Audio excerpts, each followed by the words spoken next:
But for now, I've been teasing that we were going to have a mystery guest. You have. And it is that time. The guest is here. I've been talking to this gentleman on and off for a little bit, and he's got a story to tell, and he's, in a weird way, been a part of the Opie and Anthony and Opie and Jimmy history. Please welcome the artist formerly known as Meatballs. What's up, man? How are you guys? Sir? Yo, what's up, man? It's nice to see you in a different setting where you're not ignoring me at Dominic Anzel's Bakery. Listen, you brought that up. I did not mean to do that. I would have said hi had I known that was you. You were smoking and thinking you were a badass because you just got off the phone and you're talking to people like I'm the shit. So I was like, all right, I know what this guy's doing. I'm going to do my thing over here. But well, I'm sorry. It's all right. So we're not going to call you Meatballs because, one, you don't want the name, and two, I'm sure they own it, and who gives a shit about that, right? Right. So your name is Rich. Rich. So we'll call you Rich. Mr. Meatballs. Sitting next to a bowl of meatballs. So let's start before we get into all the heavy stuff here. When did you start doing radio? I started doing radio in high school. I used to go and apply. I'm from Philly, so I used to apply to these radio stations and lie and say I was a college student. So I would like do all these internships, and I would skip school, or I would schedule my classes for the afternoon, and I would go and intern for morning shows and stuff like that. So I've been doing radio. My first gig, I was 17, and I did opera and jazz on the NPR affiliate WRTI overnight in Philadelphia. That's awesome. And then, of course, we had to fundraise overnight. Right. So I had to be like, wow, that was great. You know, how about that opera album? How about we donate $300? It was like, and you're going to tie in a toaster. See some jazz hands. And I got fired because I couldn't raise money overnight playing opera. Like, go figure. So that was my That's first. the audience. That was my first radio gig. Well, had you listened to what the consultant told you, you would have been a success. Yes. That seems to be the way terrestrial goes nowadays. So you get fired from this job, and where do you go? Danny Bonaducci, when he was on WISP. In Philly, okay. In Philadelphia. And then I started out as an intern because I actually was in my first year of college at that time.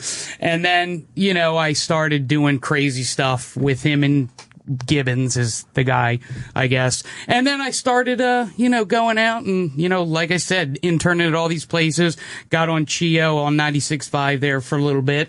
And then I went through school, and then I moved to Missouri, which was hell. Oh. I'm sorry. Listen, no, for the people who live in Missouri that are listening, you're great, but it's just not for me. Okay? I don't want to alienate anybody. Sure. But it was just a bad experience, and I did news talk, and I did a morning show, and I was the news director, and I was 20. Wow. So I would do the news. I was in charge of this little 3-man. Can I point out for people, that doesn't mean that you were so amazingly talented that they decided to give you everything. It means they had a budget that nobody would accept, and this kid, $19,000 is what I made. This kid will do all this work of 4 or 5 different people for next to nothing. Right. I was not a prodigy, but they were like, "We'll give you $19,000. You have a morning show." I was like, "Morning show, great!" And then they were like, "Well, how about you do news?" And they're like, "You're in charge of 3 people." And I was like, "Really?" They were like, "Yeah." And so I did that, and then I was working 16 hours a day for $19,000. Oh no! Yeah, so that was terrible. I ended up leaving there. I was like, "No way." Yeah, fuck that. Yep. And then I went to Delaware, and then I did. Hi, I'm in Delaware. Ugh. I went to Delaware, and it was another news talk station, and I was a co-host on an afternoon show, plus I did a news anchoring thing, and then I would fill in on all the other stations. Right. And then after that, I did a radio show in Philly on WFYL, and then I did traffic, to sort of supplement my income, and then I saw an ad on All Access. This is PLJ. All Access is a website for the trade in the industry of radio, where they write nonsense stories about this guy celebrates 30 years spinning the hits in Iowa and somebody's birthday, and oh, by the way, there's maybe a job open somewhere. Right. So I go on this website, I see that this job is posted, and I distinctly remember the title because it said, "Can you bring home the boo-boo in the #1 market in America?" What is the boo-boo? boo-boo? I don't know, but I said, whoa, the boo-boo. I can do the boo-boo because I've done everything else. Yeah, sure. And so I read the art. It was a 2-page long thing. And I was like, you know what? My dream is to do mornings in New York. That's all I've ever wanted to do. Right. Let me give it a go. I applied, didn't think nothing of it. 3 weeks later, I'm sitting at Wendy's fighting. Hold on. You applied. Was it just like an anonymous Gmail account that you had to apply to, or did you have to send your stuff to somebody or an agent or a consultant? Believe it or not, it wasn't a consultant. I think it went to the EP, Joe, who had a dummy account on a Yahoo. He had a Yahoo dummy account. So you knew what station it was, or it was still... No, okay. No, yeah, it was, Had you known, would you have applied? Yeah, I think I would have, because I didn't know, again, because I'm not from New York. Right. So I didn't know as much about Scott and Todd or anything. You got to look at it from my perspective. At the time, I was 23, and I was like, gosh, this is a #1 market. It's mornings. It's on air. This is great. This is what I want. Absolutely. Okay. So I apply. I didn't think nothing of it. I thought, whatever. I was still applying for all these other jobs. And I'm sitting at Wendy's, and I'm arguing with my now ex-girlfriend, who is a pain in the ass. And I get a call from a 212 number. I'm like, 212? What is this, a bank? Do I owe somebody money? So I get a call, and it's Joe, my boss at that other place, the executive producer of the show, known as Monk. And he says, hey, we got your resume and your demo, and your demo's really good. We would love for you to come up. I'm like, this is not real. This is not. I have no experience, and there is absolutely no reason for me to interview for this job. So whatever, I come up. And the interview was 20 minutes. So, you think you blow it. Right. I go in, I see Joe for 5 minutes, and then he brings me into Todd's office. Now, at the time, it was still Scott and Todd. So Todd was in the middle, Scott was at the end. So I go, and I was like, well, I guess Scott's, he's Scott. I'm not going to go talk to him. I talked to Todd. 15 minutes, really awkward situation. I mean, just because it was so intimidating. He was like, oh, are you okay with doing, going out and getting all the, what did he say? He said, getting the bacon to be in the #1 market. He kept using these bacon references. And did he explain to you what Bobo was? No. I think Boo Boo or Bobo, whatever. I think the Boo Boo was Joe's. Okay. So, and I wish I printed out that ad. It's funny, but nonetheless. So I go, and I think I totally blow the interview. You know, because they were like, "Oh, this is great. Thanks a lot. Great." I'm on the train home. Literally, I get home, and I get a call. It's Todd Pettengill. I'm like, this is ridiculous. I'm like, come on, man. What is somebody playing a joke on me? Somebody's like, haha, let's mess with the fat kid, play a joke on him, right? So I answer the phone. He goes, we would love to offer you the job. I was like, the job? What do you mean the job? The one I just came up and interviewed for a job, or like a coffee job? What are you talking about? And he goes, no, we want you to be the street reporter. It's like the quote unquote fourth mic kind of thing, which... All right, at this point, did they say everything but Stunt Boy? Everything but Stunt Boy, and no mention of the name. Right. And they this is what they pitched to me, and this is verbatim. We want to change and revolutionize morning radio in the #1 market. Oh, we know. You heard that intro. You heard the intro. And he said... These battle-tested microphones. Tool. I wish you could have seen our faces when that was playing, because everyone was so like. Hold on, let me ask. I know we're jumping the gun here. Yeah, sorry. That morning when he brought that in, because I want to get back into that a little bit later. Okay. That morning when he brought it in, nobody knew about it, right? Not one person. Okay. He brought it in and said, "Play this at the top of the hour, right after the ID thing, right?" He was notorious for doing that because he would do all the parodies at home in his home studio, the fake phone scams that he would spend hours editing and re-editing, poorly, by the way. They're real! I'm kidding. Go ahead. And they're really badly edited, doing all that stuff, but nobody else was allowed to see or preview this stuff. It was, he would hand it in, play it, and it would go as is. It's just him and Monk. Okay. They knew everything that was, we had no idea. All right, so back to your thing. I'm backtracking, or jumping the gun. So they said to me, they were like, we're going to revolutionize radio. This is what it's going to be like. Imagine Saturday Night Live on the radio. We hired you not because you're the most experienced, but because you're great on the air. You have a lot of talent. You sound good, blah, blah. They made me feel wonderful. Yeah. So they say, it's like Saturday Night Live. Come in every day with some ideas, come in with some content, come in with some audio, and it's just going to be an ensemble. And I was like, this is great. Yeah, it sounds like a dream job. Dream. I almost fainted.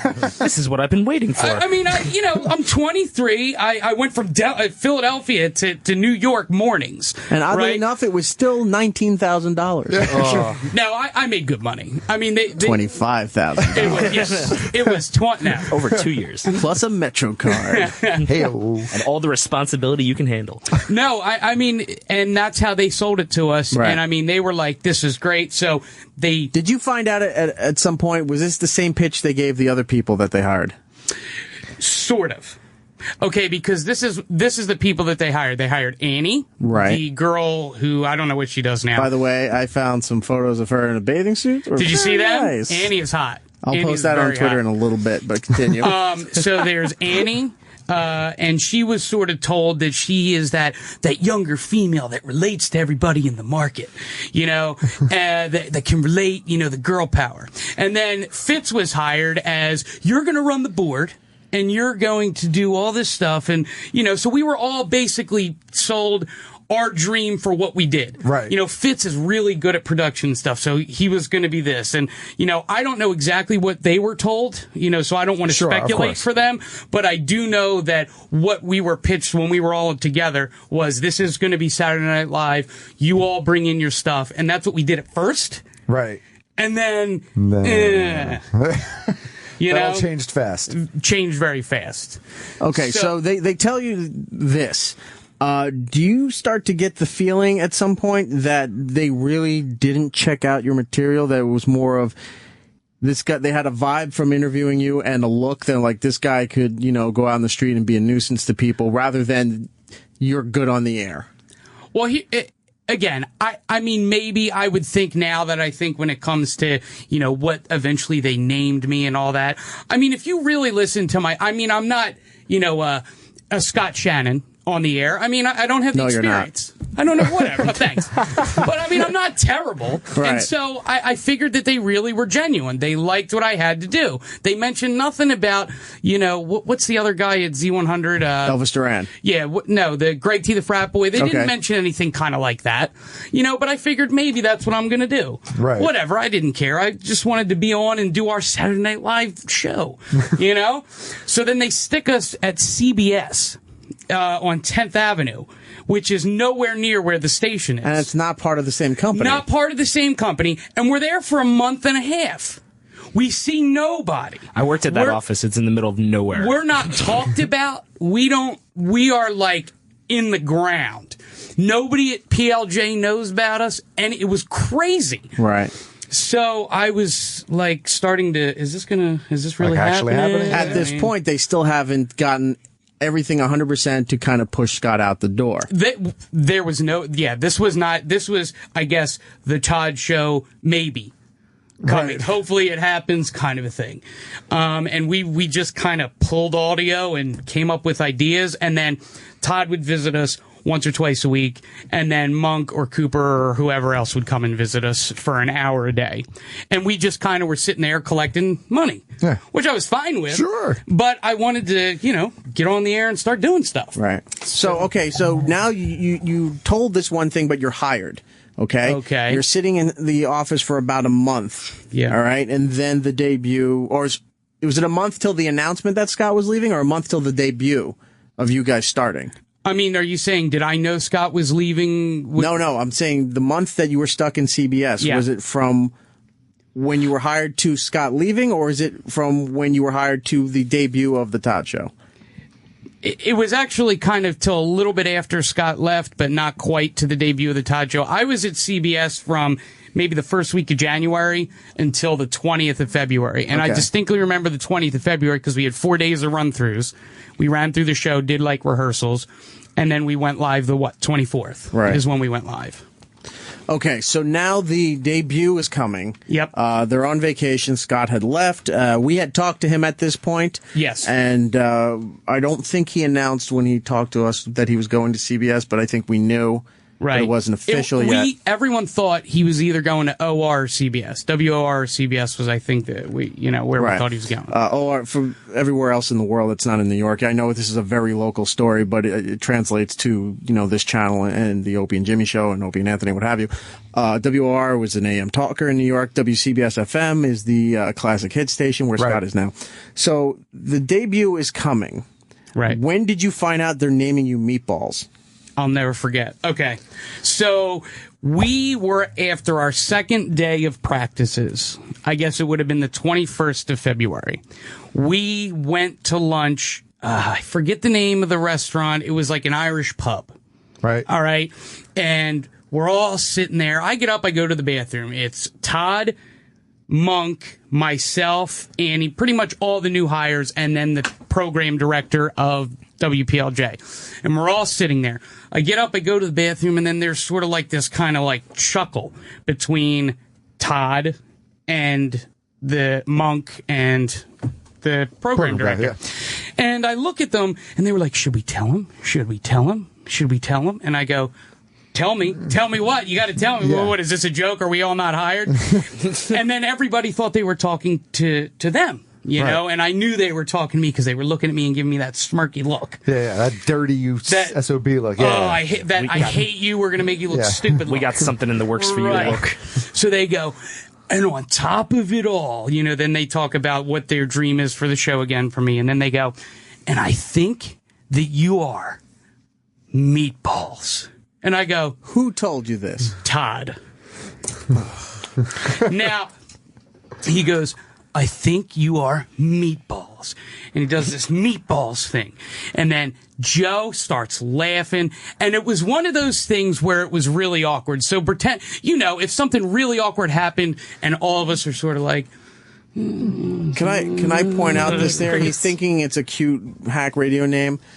I hated it. Right. Obviously you hated it, and this isn't a shot at you, but you're not the most svelte person. No, I never pretended to be. Did you realize that this was his fat joke? Of course. I'm not dumb. He's not dumb. We've all been called Meatball at some point. I don't know. Listen, well, what did you think? I said Meatballs. I guess that must mean I'm a good cook. No, I knew what it meant. I didn't know if you were out to dinner and he thought, he spilled the meatballs. Let's call it because that's no. It was his way of saying fat ass on the show, fat stupid guy doing fat stupid stuff on the show. That was his way of saying it. I did not know about the Meatballs thing, and to be honest with you, looking back, if I knew about the Meatballs thing, I probably wouldn't have taken the job unless they changed the name. Right. As much as it was a dream come true, and I wanted everything. So this is just like a mere day, a few days. 2 days. 2 days before you go on the air. And I feel like 2 or 3 days. Don't quote me because I don't want there to be. It was 3 or 4. It was a very short time. So I feel this kick I'm in the pit of my stomach. Yeah. And I'm so upset because I'm embarrassed because I have all my family, all my friends, everybody from college, all these people, who I'm so proud. Oh, I made it to New York. Can you believe it? Right. And I'm going to go on the air as fat, stupid, dorky, loser Meatballs who does stupid crap. And again, I mean, it was terrible. So I was just mortified. And then, I'd have to go and introduce myself as Meatballs, and he would only introduce me to people as Meatballs on and off the air. And it just, to me, it was mortifying. I was mortified. And I know I'm not the skinniest guy in the world, and not, whatever, but I would have felt better if he was like, hey, this is fat ass. Hey, this is fat ass. You know what I mean? Let's send fat ass out. Yeah, Meatball there's something really degrading about it. Yeah, it's really just kind of fucked up. Yeah. I hate, and it was meant to be, in my opinion, it was meant to be like, you need to know that you're this dumb fat person. Right. And that sort of, and I hated it. I went along with it because I was already there. I already signed a lease on an apartment. Right, you're collecting a paycheck still. I'm collecting a paycheck, and I said, let me just get through it. Right. Maybe if I can show that I can bring content to the show, they might be like, oh, he can bring content. Because half the stuff I did, I can do more than go out and take my shirt off and stand in front of Robin Thicke and say, leave Paul Patton alone. Right. Or stand there at the Dominique Ansel and scream. whatever. It's fine. I mean, that's just what it was. Okay, the night before this is all going on, all this is through your head, what do you expect that you're going to be doing the next day?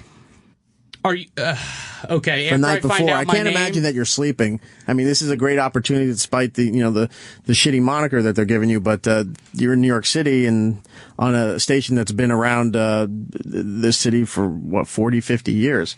It was weird. It was a double-edged sword. The night before the show premiered, like I said, I didn't sleep. I was getting up at 1:50 anyway because I had to take the subway in and I had to be there at 2:30, and we had to be there early, cutting up all this audio. I was like happy and sad because I was like, I'm so grateful. And despite everything, I'm still very grateful to Todd and people at PLJ and John Fox and Monk and all these people, because whether they just thought I was a dumb fat ass or not, they still gave me a chance. Mm-hmm. And guess what? That looks great on a resume. I don't care. Yeah. So thank you. So I was conflicted. I was like, wow, they believe in me. Maybe they like what I can do or not. Right, I'm a fat ass idiot, or they think I'm talented, I guess. And I just put it behind me. I talked to my mom. I was near tears. It was like 12:30. I had to go to work in like an hour and 10 minutes. And she's like, dude, you're 23. This isn't your final career stop. Just do it. Grin and bear it. And every day, man, I mean, I rolled out of there at 10:30 just so I didn't want to be around it. And I just went out and, I came up with segments, and then, most of them were shot down, or, and then they would be like, well, why don't you go to the Pampers Festival? And, so then I would go do stuff like that. Okay. Show debuting that morning, you said nobody was aware that he had that intro. Maybe Monk was. I don't want to say that. I'm sure Monk was. I'll say the rest of you doesn't Correct. seem to be aware. So you're all in studio, right? Mm-hmm. 6 a.m. hits, Legal ID hits. That abomination comes on. Tell me, you're reading the room. What are you seeing? Okay, I am speechless. My mouth is sort of open. And again, I don't want to give the opinion or give off to my new boss that I think this is ridiculous. So it was that uncomfortable feeling. Yeah. Everybody was in the room with the exception of Todd. This is what Todd was doing. Todd was like, he was like into it. He was listening. His eyes were closed. And then the rest of us, we were sort of just like, my boss is a douchebag. And what did I do? Because it was, what was it, 2 minutes? Yeah, something? It was about 2 minutes, yeah. And I mean, my friend texted me who was listening, and he said, are you serious? Are you effing serious, is what he said. And then he blocked you. No, but I mean, I just was... Only your intro is longer, Eric. Well, that was a retrospective of everything on the channel. I wasn't saying how great I am for 2 minutes. Although now, next week... It was bizarre because, again, it's one of those things where you're conflicted. Do you alienate your new boss and all of your coworkers by saying, hey, that was ridiculous? Or do you kind of just go, all right, sort of like the Meatballs thing, I'm grateful. And I always took that approach. Even when I got angry, I always went, you know what? Todd Pettengill did something for me no one else in the world did. I'm just going to shut my mouth and be grateful. Okay. That whole uncomfortableness goes on. Then after that, I remember he introduces very quickly everybody that's new on the staff because, God forbid you don't hit traffic in music and play. I think at that point he was playing a phone scam every hour and 4 songs an hour and talking. And then to jump ahead a tiny bit, within maybe 2 months, all of a sudden, 6 songs an hour, almost 7, 8. And it's like, wow, they really lost confidence in him trying to hold a long-form conversation like we're doing here. I can give you the progression. And he punches out on a funny. Or his funny. Can I? Okay. This was imperative. This was the most important formula. So, for example, and it's going to be terrible, I'm going to say it right now. Say something to me. How's the weather today? Well, the weather doesn't look as ugly as your face. And then and he would go like this. And he would, punch, punch, punch. Yeah. And we would never know when it was coming. And so you guys are thinking you're going to have some kind of conversation and try to build some momentum and develop something of context. And he just punches out because he thought he got the laugh. Sort of. And then you're right, it was a phone scam every hour for the first 6 weeks. Yeah. Then it went to every other hour. We started with 4 songs an hour. A month later, we went to 6. And then by the third month, we were at 8 or 9 songs an hour with a phone scam at 7:30 in the morning. So he's talking maybe, I would say barely 10 minutes. I think because I'm telling you, he Because you're made also me factoring record. commercials, too. So I'm thinking he did maybe 10 minutes of talking It was 15 minutes and 23 seconds because I remember I had to record it one day, cut out all of his commercials and songs, and then save it for him and give it to him to listen to. on the car ride home. So, I mean, that was sort of towards the beginning, so maybe it was less around the 4th or 5th month, but it was about 15 minutes an hour, if that. Wow, that's crazy. If that, yep. So, okay, so the first show comes and goes, it's done. Now, time's going on, he's forcing you out on the street to do stunts, and that's what you're hired for now. Your Meatballs, like you said, you were out there harassing Robin Thicke's wife, right? Yeah. And you did the Dominic Ansel thing. Then there was something with Alec Baldwin that you did, That too, was right? the first day. Okay. So, how much pressure was he putting on you to have something every single day? Oh, I had to have something every day or I was fired. All right. Yeah. Now, okay, fine. Fair enough. But did he also ever encourage anything you were doing? Or is no matter how it translated on the air, it was always bad and it was your fault? I remember, this is strictly my interpretation. Let me just say this before any further, so there's no problems here. I felt that he wanted another Brad Blanks. Okay. I am not Brad Blanks. All right. I don't have that same style. And Hold on. For those who don't know, Brad Blanks sorry. is he's an Australian guy who used to be part of Scott and Todd. He's now with Scott at CBS. He very personable guy, very funny guy, Nice guy. and he has the amazing ability to be on every major red carpet and gets all these major celebrity interviews. He's just one of those dudes that knows everybody and gets into every party, everything that's going on. And you can always go to him and like, oh, the Oscars was last night. Oh, Brad's got George Clooney and all these other people. You're like, holy shit, how did the hell did this guy get it? But that's what this guy did. So he's expecting you to have that same kind of access. And I don't even know if it was the access, but I think, and again, for those of you who aren't familiar, Brad Blanks would interview big stars like E-Rock said, but it would be awkward interviews. So it'd be like, your hair is nice today. And it would just be really weird. And it would be funny. It would come across funny because of the timing. Okay. And I guess he sort of wanted that, but then I would get pulled into his office and he would say that he doesn't want that. And then I would bring in something that's me. And then he would say, that's terrible. And then it would just be, I never got it right. There were 3 things that I did throughout my whole thing there that he liked. One was when I was with this artist who was in Brooklyn and he was doing a performance piece. And the performance piece, he got mad because I asked him, they were living on the hamster wheel. Do you remember that? Right. Yeah. They were living on a hamster wheel and I asked the guy at the top if he shit on his friend at the bottom. Just to be funny, whatever was stupid. He flips out. He liked that. I got an interview with Kevin Costner. I kept asking him about the corn and Field of Dreams. I kept asking him about the cornfield, and I wouldn't ask him about anything else. So he liked that. But other than that, I must have had a meeting 4 times a week with him and the producer, Joe, or Monk.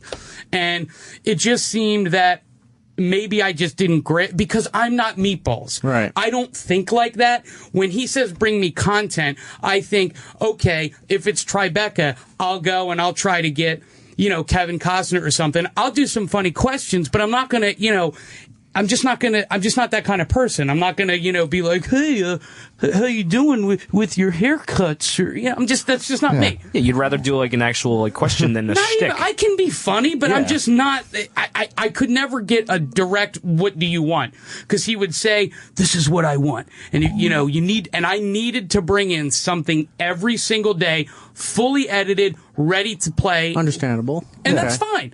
But, it would be listened to, and then it would be, oh, this sucks. We can't go on the air. You could do no with this. right in this situation, right? And again, no, yeah. All right, we're going to have to pause you there for just a moment, Rich. Okay. We'll come back to finish that up here. Return here to the artist formerly known as Meatballs. We'll call you Rich. And he was telling us the story about he used to be the stunt guy associate producer, any of that title, or wait, there you are. That's okay. I was strictly just a on-air guy / stunt boy. Stunt boy, okay. Yeah. For the Todd Show, if you're not familiar with the long history of Scott and Todd and the Todd Show with Opie and Anthony and Opie and Jimmy and what have you. So you got this opportunity of a lifetime. You got to come to New York, and unfortunately was working on his show. But good opportunity, or so you thought. Then they named you Meatballs. That wasn't really the best way to go for your career, but you did what you had to do. And you did bust your ass. You were out on the streets. You were coming up with all this stuff. Now, how long did you last with the show? I guess it would have been the end of December till the end of August. So, what, 9.5 months or so? Okay. About that. So you run that time period here. Why were you fired? Were you let go? What was what were they telling you? The typical radio firing, I guess, and I didn't understand it at the time. And for those of you who aren't familiar with the New York radio, I mean, that show's changed a lot. Right. And so I guess that was the beginning of the changes for what it is now.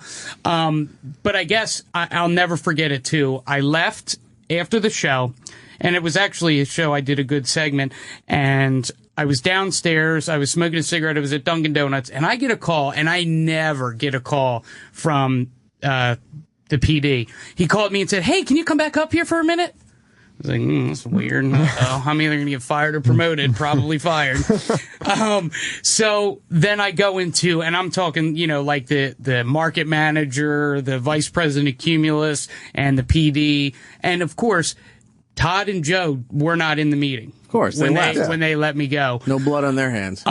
So they just said, "Hey, this is we're going to go in a different direction. We're kind of eliminating the position. It's not, working out." What the excuse was I did a segment where I got in a argument with a cab driver, and they said that the cab driver called and complained about me.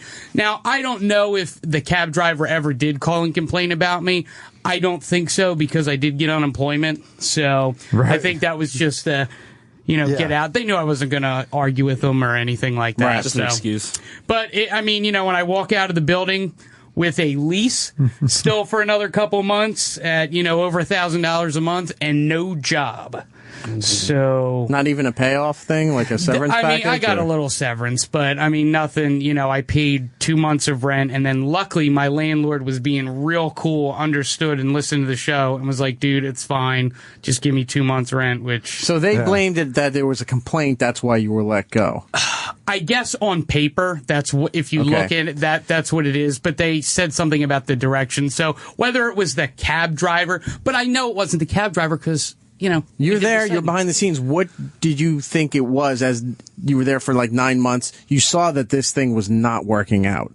Todd thought he could take the front seat and run, but pretty much what he did was where the way Scott does radio, he sits here and then throws it around the room to get it. Like, he'll bring the story, he'll control the ship, throws it around to get reactions and stories from everybody else. Where Todd wanted that position, but he did the reverse, where he was sitting there and it's like, all right, you guys all bring up stuff to me and I'll hit the punchline and hit the sweeper and then we're out. And those conversations never lasted more. I would say you were lucky if you got to, you never hit 5 minutes close, ever. Unless it was one of my segments where we played a recording. Right. Yeah. So what do you think was the reasoning for the firing? Because it wasn't just you; it was other people who got let go too, right? Right. Now it was me first. Right. In my personal opinion, I know that I didn't gel with the character of Meatballs. Right. That's just not who I am. Right. And I think that I'm really bad at going out and pretending to be a big fat idiot and a buffoon and doing stupid stuff. I don't think that way. So I'd come in with content, a good, a segment of this or that, and it just wasn't, I just don't think they liked me. I think they hired me thinking I was going to be a great, stupid, idiot, fat version of Brad Blanks, and I wasn't. And I think they were just like, hey, this show's tanking anyway. We're going to eventually get everyone out of here. Let's let this guy go, blame it on a taxi cab lady that said that, she called, which never did, and that's it. So that's my opinion. So did you ever get the sense that there were rumblings in the hallways and stuff that this Todd Show thing was a big fucking disaster. You know what? Cumulus is really good at keeping up appearances. I mean, everyone was gung-ho. I think I can say this, the vibe changed. I don't want to say that that's because they thought the show sucked or didn't, but the first couple weeks, everyone was coming in. Hey, Meatballs. Hey, Todd. Great show. I love this segment. I love this. I love that. And then sort of, they kind of wouldn't, wink and wave kind of a thing. And it definitely changed. You know, it would be if, like, one of us got into an argument and I came by and hey, you know what I mean? So that's kind of what happened. Let me ask you about the first ratings book that came out then, because we were all over it when that happened. Let me just say this. I know, and for those of you who were wondering, yes, we all knew, and we all got all the messages and pictures, including Todd. We all got them. We all saw them. From the Opie and the Jimmy pictures listeners. And all that. Yeah, all the Opie and Jimmy listeners. We got them all. Don't think we didn't say them. Even though we didn't acknowledge them. We saw them. Right. All of them. How did he react to this? Because I know his personality, and I can't imagine that he just said, ignore it and let's just keep doing the show. I don't want to speak for Todd, but my impression of how he took this, I think it bothered him, but I think he was more concerned with trying to right this ship that was just going down. Okay. To the point where, I mean, we have a social media director, so he just took Twitter and all that off his phone, and he just didn't look at it. And I will admit this. I would come in and go, oh, did you see this picture? Did you see? Look. Or I would go, oh, do you remember when I did this? That guy's penis was huge. With all the dick pics that, I would say, hey, Todd, look what they did to me. And then I would accidentally flip through and I'd be like, oh, sorry. You know what I mean? So ISIS wearing a Todd shirt. He would see it, and then the Scott thing really bothered him, I think. About the team Scott and because we took Scott's side when we realized what he was doing. I think that hurt him because I guess he didn't want to be known. And again, this is my interpretation. I guess he just thought that he was looked at as a villain, and I think it did bother him a lot. That's just my interpretation, though. Okay. So all this is going on. The ratings aren't doing well. We're constantly checking in on seeing how they were doing. I think once or twice we were checking on some of the bits that you did. And then out of nowhere, I started hearing from people that I know in the radio industry that there's going to be some kind of shakeup. And when I started hearing that is all the same time when we found out that you were fired or let go or however they want to put it, right? So we were hearing these rumblings, and then going into the Christmas break for everybody, all the stations were taking like 2 weeks off. We found out about Jade. Right. So Jade's being hired because Cooper's gone. Yeah. What happened to her? All I know is, and I texted her. Was she let go, or did she leave on her own accord? I'll say this. I texted Cooper. I said, hey, Coop, what happened? And this was her exact text to me. I didn't leave Cumulus, but I left to pursue other aspects. So what they did is she had a contract. They can't let her go. So she's doing other stuff for Cumulus. She's filling in on ABC. She's doing the Cooper Lawrence show. They were like, this isn't the right move. Like, you're not the right fit for this show anymore. And now, I wasn't there when that happened, but just based on what, I said to her, I think she's pursuing other opportunities within Cumulus. That's all I know. I know she's still getting a paycheck, put it that way. Okay. So she's taken care of, but they move her off of there. You're let go. There's a gentleman named Fitz. Was he let go around the same time, or is he still there? No, he's gone. He's gone too. Okay, so all this is happening, and it just seemed, for the public, out of nowhere, all right? But for people in the industry, we knew that, this is crashing and burning. This isn't working well. The hiring of Jade now, because now it's the Todd and Jade show, was this forced upon him? Do you know this? Or was he really thinking that he needed a different co-host? Because I can't imagine. I have to think of how to answer this question without... Okay, what do you think happened? Like you said, are you asking me if he said, I think Jade will be the person that brings this show together? I'll tell you this is just my... idea of what might have happened. All right, I don't I'm not know going to say yes or no. I'll give you a thumbs up or thumbs down. Okay. They tried this experiment. Okay. It wasn't going the way that they hoped. They spent a lot of money. They were also doing a cash prize giveaway, like thousands of dollars. It was $1,500 a day. All right, right, for a long period of time, much longer than most radio 3 stunting months. goes. Right? Oh shit! We paid a lot of money $1,500 a day for to 3 listen months. in. Yeah. Wow.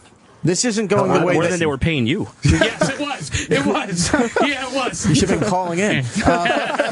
It wasn't going the way they hoped. They realized they spent so much money, and they couldn't throw enough money at it to fix this problem here. So they started thinking, we got to restructure. We got to let some people go. They moved some people off, and then they started to realize that he's not strong enough to hold the brand himself, and the audience isn't there to support him as a solo host.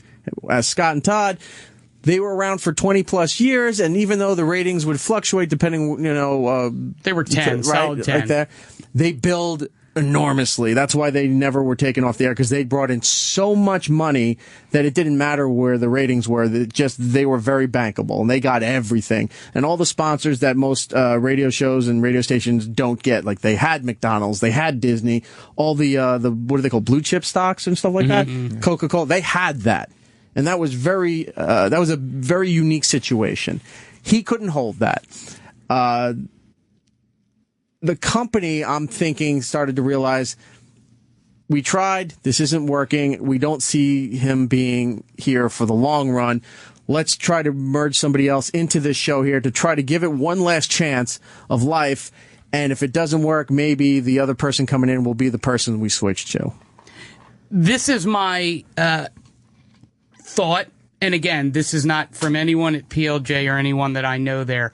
I think that that's probably pretty accurate.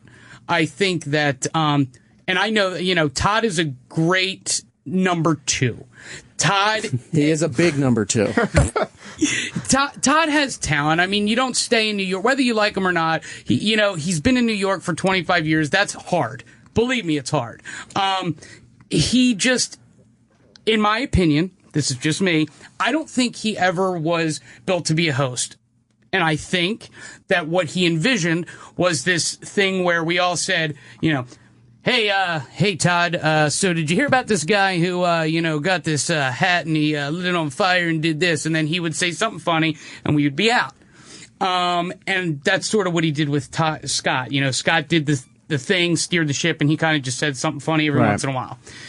I think he or hit thought that doorbell sound effect. Or he said all these weird words and these weird names of people, in the phone scams and stuff. And that was him. Oh, wait, real quick. Was he aware of how much we were trashing him for stealing the Jerky Boys voice and all those dumb names where Jim started doing Todd impressions? He knows, he's heard everything. Oh, good. He's heard everything. And he'll hear this on Monday. And again, that's fine, and there's no ill will towards him. It's just my interpretation. He brought me to New York. That's more than anyone else did. That's fair. And I don't think that what he wants is, it's not doable on the radio, if that makes sense. We can all have this great idea for a show, but it doesn't necessarily mean it's going to translate. You are so holding back. I can see you straining. I am because and rightfully so. Look, like I said, I don't want to come off like the guy who's got sour grapes and is trashing his boss. There are a lot of things I know that I won't say and that I can out of respect. But like I said, he did bring me to New York. That's a big thing. But I think you're pretty on with your assessment. So my prediction is that this isn't going to last much longer. I'm saying by the summertime, where they could either stunt where they'll do, around Memorial Day, they'll do a big commercial-free kind of thing where they're just doing nonstop music and money giveaways and what have you. And then they redo the morning show and it's Jade's show. Or Jade and somebody else. The format's changing a little bit. I think that this current incarnation of what he's doing and what the station is gone by the summer. That's just my prediction. Doesn't mean that it's going to happen, but I'm willing to kind of put if I was a betting man, I would put something on that. Ooh. I mean, I definitely agree with you in the regard that I don't think it's going to be on like Scott and Todd was on for 20-some years. I do know that, I don't know the length of it, but I do know he has a contract, so I think what they're probably going to, if I were to guess, they would probably let the contract go till maybe the last year and then pay him out. But I think they'll pay him out and they'll just say, look, we'll take the hit, whatever the stipulation is, unless he has some kind of like weird Conan O'Brien penalty clause where if you remove me, you owe me $40 million. They went in big on him, man. I do know that, and again, no, I don't know any money, but I know that the company really believed in him to the point where and his vision at the beginning with the Todd Show, that they went in on him. Right. And I don't know if that's kind of what's holding him back, but I know, deep down, it would kill him if and when that ends. I don't know what he's going to do or where he's going to go. Well, doesn't he have a CD? He has a production company. I know he has Pettengill Production. He has CDs that he put out because he thinks he's Robert Goulet, that he's a song and dance man, and and the phone scam CDs and all that stuff, I guess. But I mean, it's minimal compared to what he's doing now. Anything at this point is a step in the right direction for him, and that's just my opinion. Like I said, it's not good. I've had good interactions and bad interactions with him, but at the same time, he has given me an opportunity that will never go away. I get that. I understand that respect angle that you're giving for the opportunity, but do you hold any kind of resentment for the way that you were let go? The fact that he couldn't even be there to talk to you face to face. Did he even talk to you as soon as you're firing? So you haven't heard from him since? I haven't talked to him since the last show I was on. See, I actually haven't talked to him since the last segment I did. That is a coward move. I will say that. Because he had other people do it, because he was pushing for this, and like, this guy's not working out, and doesn't even have the balls to fucking address you and say, look, dude, I appreciate what you tried to do here, or even if he didn't like what you were doing. Right, he could have said, Rich, you suck. You sucked. Right. You're not a fit here. We're going to let you go. He didn't even take any kind of opportunity to talk to you, be a positive, negative, and that is a coward fucking move. I think I agree. I wish that he would have called me, because I do know he called the other people that were moved or changed or let go. Right. And I was the only one that he didn't call. I get it. The guy's not a fan of mine because, again, I was not a fit for what he wanted me to do, and I couldn't do it. Again, I'm grateful for the opportunity, but he didn't like me, and I get that. But at least go, hey, look, I couldn't be there. Make up bullshit. Make up a reason. I had a meeting. And then just say, thanks, it didn't work out. I'll give you a recommendation. I had to get a recommendation from the EP, and that doesn't hold as much weight in the industry if you don't know who he is, from him, So I just wish he would have called me and said, hey, it didn't work out. I think you suck. You're not a fit for me. Because I didn't even get anything from anyone until a text 2 days later from Joe, the executive producer. So I still keep in contact with everybody except Todd and Joe. But you don't hear from Joe either? No. See, Joe's a weird case, but I mean, he's been there forever. He was there when I was there. Joe is Todd's everything. I know he's his right hand man. He's everything. But when I was there, Joe, taught me the boards and a lot of other things there, and I'll always be grateful for that. I don't really have any problem with Joe Monk on the air. He's a great EP. But Todd was never nice to me during my time there. He was never nice to a lot of people. I'm not really talking out of school. I'm not trashing the guy as far as anything being unfair. I'm only talking about my own personal experience, that anytime that I've had to interact with him, and this was during a time too where one particular incident, and I've said this on the air a few times, where I'm in the main studio, Scott's in there, and the way the studio used to be built was that he'd have what they call a daisy chain, which was 6 cart machines, like in a semicircle, and they would all trigger the next thing for commercials and songs and what have you. And he'd be in there doing his stuff, and Todd couldn't wait to get out of the studio as soon as a song or the break hit, and he would take off from the studio. He would go out, do some other things, or he'd be in his office with the producer at the time, Cato, and they would be working on bits and ideas and things like that. And it was either Scott or somebody in the studio said, "Can you go tell them that like the song's going to be done in like 2 minutes?" Good luck. So I go down to his office there, and the door's open, and Todd's sitting on the corner of his desk, and Cato's reading something to him. And I said, "Guys, the song's almost done. You got about 2 minutes." And Todd just got off the desk, looked at me, and then slammed the door in my face. And I went, okay. So I didn't even bother telling the rest of them there. Song came back, and all of a sudden I see him I was in that little kitchen area. Bolt out. Oh, okay. At 2 Penn? At 2 Penn, Okay. right. Bolt out and run back into the studio because he had no idea, and Scott came back on the air and what have you there. But, I mean, it's just like, it was things like that, and then when they did the Summer Diner Tour, he was a dick, and then, again, that's my own interaction with the guy. So, from my own personal experience, I've lost a lot of respect for that guy. I know he's accomplished a lot, but... Yeah. From my own personal interaction, I lost a lot of respect for the guy, and then to hear that only further strengthens my my vision of him, that this dude is just whatever. I've had extremely good and extremely bad experiences with him. I do understand what you're saying. The way, in my interpretation, that he works is he has his people. When we first started, he was great to all of us. We were the Todd Show. But right. I think everyone else, he kind of kept his distance from, for whatever reason. That's my interpretation. It may or may not be true. Then as this thing got on, and I think he realized I wasn't a good, dumb, fat guy who didn't do anything, he was like, well, I hate this guy because he's not a good, stupid, fat person. So he sort of distanced himself from me. And then anything that he would have to say to me would go through Joe or something. Right, and then it sort of happened like that. It just, the one thing I will say that hurt me, yeah. and I debated talking about this, I'm just going to say it. When I was at his house, about a week before I got fired, we had a pool party. He had a pool party for everyone. He invited me because I guess he had to invite me. And I'll never forget, and this is what sticks in my craw, because this is how I know that he didn't like me and wanted me fired. His wife said to me, she said, well, enjoy the barbecue. It's probably the last time you're going to be here before they let you go. Ha ha, just kidding. Oh, Oof. oops. Now, That's called foreshadowing. well, and you know what? I actually left, called my mom and said, dude, this is what just happened to me. My mom's like, just let it go. She was probably just playing. I said, Right. Mom, she's not playing. Yeah. He said something to her, so it was planned. And He knew. Yeah. Like, Yeah. why would she say that? And so I wish he just would have called me and said, I wish he would have called me and said, I hate you. I don't care. Right. Something. And then to have his wife say that to me at the party when we were all supposed to be having a good time. She said it to me at the beginning of the party. So I had the whole day She's about thinking, as pleasant as he is. right, knowing about I'm going to get fired Yeah. now. Oof. And then I get fired and I hear nothing. So that's my experience with Todd. Now, other people love him. So that's my experience. I don't know who those people are, but not here I'll to take your track word for it.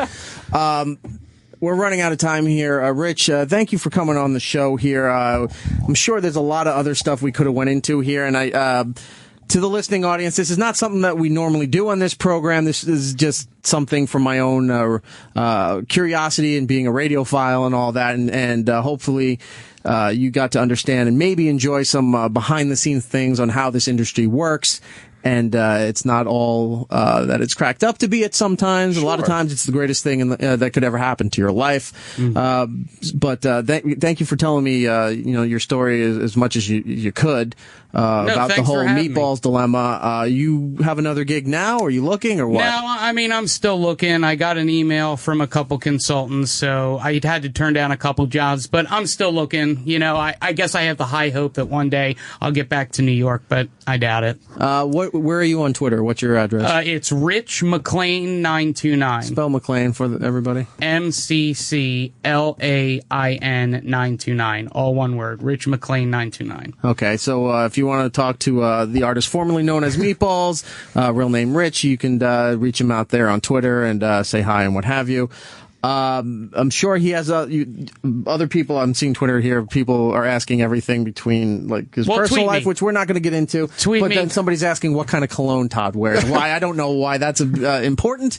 But what Versace blue jean. Of course it is. Wow. Anyway, so thank you so much, man. We'll definitely talk to you down the road at some point and get an update of what you're doing. And best of luck to you. Thanks so much. Matt, any plugs for you? No, you can just find me on Twitter and Instagram, GeekStuffOG, and BKGeekStuff.com for the podcast that I'm on each week. Do we have an announcement for the appearance that we're doing, the Geek Flea Market? Yeah, we could say April 18th in Kearney, New Jersey, if you're local to New York, New Jersey. There's this awesome little kind of event that goes on in a church basement, but it's guys selling off their old toys and collectibles and some really cool artists that do some original stuff. stuff. very pathetic. I'm just going to point that out now. But it's fun. It's a lot of fun. It's a fun day, and I'll be hanging out there all day. I think Eric's going to be hanging out there all day. I have a lot of stuff from my own personal collection that I will be getting rid of. I'm trying to convince Giddles to come out. Oh, I'm going to come out. I'm totally going to come out. So there you go. I think Lisa's going to come out too. So Lisa Corral. You can come and hang out she'll with come us out, and we'll all be out there. It'll be a good time. Selling our wares. That's right. To get rid of this stuff. Giddles, do you have anything you need to promote? I have nothing to promote, Eric. No chili cook-off? No, actually, in a month I have a macaroni and cheese takedown April 12th. So mark your calendars now. Get hungry. It's going to be delicious. It's Gittle Base on the Twitter and Instagram, and I am E-Rock Radio on Twitter and Instagram. I do apologize that we did not get to talk to Chris Elliott, but I decided to go in this direction for tonight. I think we'll do we'll try to do it next week. Also next week on the show, Rose McIver. If you're not familiar with who she is, McIver. I was trying to get that sound drop, and I couldn't get it today. She's now the lead in the new series iZombie, which is going to be on the CW based on the comic books. Cannot wait. And we'll talk to her next week as well. And there's just... Look, we're in a good place where we've now had a 2-hour show, and we still don't have enough time to cover everything that we need to cover. I think we'll be talking to Brian Lynch next week, too, the gentleman who's scribing the new Bill and Ted comic. That's exciting. And that's kind of cool. Minions he's worked on a bunch of stuff. Not just Minions, the Minions movie. The Minions movie, That's coming out. Yeah. That's like the origin story. Okay, yeah, gotcha. And he's doing the Bill and Ted's comic now, and he's got a bunch of other comics. He's a great guy, and I think that'll be a lot of fun. That's awesome. Well, thanks to everybody here at Sirius XM, and thank you for all of you out there that will listen to this program. We do appreciate it. It will be up on Sirius XM on demand, probably within a couple hours, so if you want to check everything out. Until next week, ladies and gentlemen, we'll be seeing you. And that's all the time we have. Follow Eric on Twitter, Facebook, and Instagram at eRock Radio. The show should be back next week. Maybe in 2 weeks. Who the hell knows around here anymore?